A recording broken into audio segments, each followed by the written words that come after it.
इन्हीं दिनों मैंने एक आर्टिकल पढ़ा। आर्टिकल का नाम था राघवः करुणो रसः, कुबेरनाथ राय ने लिखा है। ये आर्टिकल आप ज़रूर जाके पढ़िएगा। इसमें ये बताया गया है कि किस तरह से राम जब हमारी जैसी स्थिति में आ जाते हैं तो वो कैसे रिएक्ट करते हैं।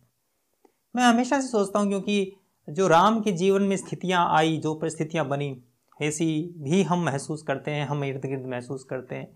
हमारे रिएक्शन में यानी हमारी प्रतिक्रियाओं में राम की प्रतिक्रियाओं में क्या फ़र्क था। राम उस निर्वासन से कैसे निकले, हम उस निर्वासन में कैसे अजनबीपन में चले जाते हैं।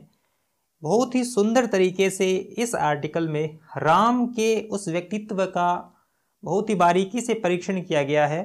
जो परीक्षण हम दरअसल अपने भीतर अपने व्यक्तित्व में ढूंढें तो बहुत कुछ चीज़ें सरल हो सकती है। तो ये आर्टिकल आप पढ़िएगा ज़रूर। राम को जब वनवास हुआ तो वो अकेलेपन के शिकार थे। उसके बाद में सीता हरण हुआ, जानकी का पता ही नहीं था, तो राम व्याकुल हुए। वो ढूंढते हुए सबसे पूछा कि जानकी कहाँ चली गई। उन्हें पता था, उसके बाद में मालूम हुआ कि उनका जो दुश्मन है वो बहुत बड़ा दुश्मन है और सीता को वहाँ से ही मुक्त करवाना है। तो वह जो कालखंड था, वह कालखंड दरअसल निर्वासन का कालखंड था राम के जीवन का।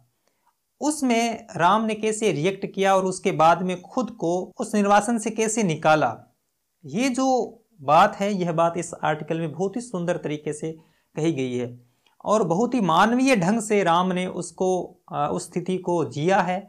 और जिस स्निग्ध रूप में, जिस श्यामल रूप में राम निखर के आए, और वह जो रूप है राम का, वह वाल्मीकि की रामायण में, वो रामचरितमानस में तुलसी की, उसमें हमें देखने को मिलता है। बहुत ही मानवीय जो हमारे आदर्श हैं राम कृष्ण, वो हमारे आदर्श कैसे काम आएंगे। हम उनको आदर्श मानते हैं लेकिन हम कभी भी उन आदर्शों का अपने जीवन पर पालन नहीं करते।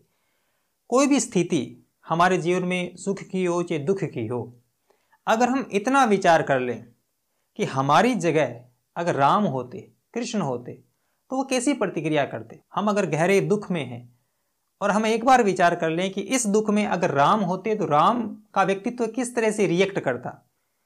हमारी जगह अगर कृष्ण होते तो वो किस तरह से रिएक्ट करते। ये बात अगर हम अपने जीवन में महसूस कर लें, समझ लें, और वैसा ही हम राम नहीं बन सकते, हम कृष्ण नहीं बन सकते हैं, लेकिन अगर हमारे वो आदर्श हैं तो आदर्शों का वह मूल्य हम ग्रहण करें, यही तो सार्थकता है। तो क्या हम उस तरह से रिएक्ट कर सकते हैं, करने की कोशिश कर सकते हैं, खुद को वैसा ढाल सकते हैं।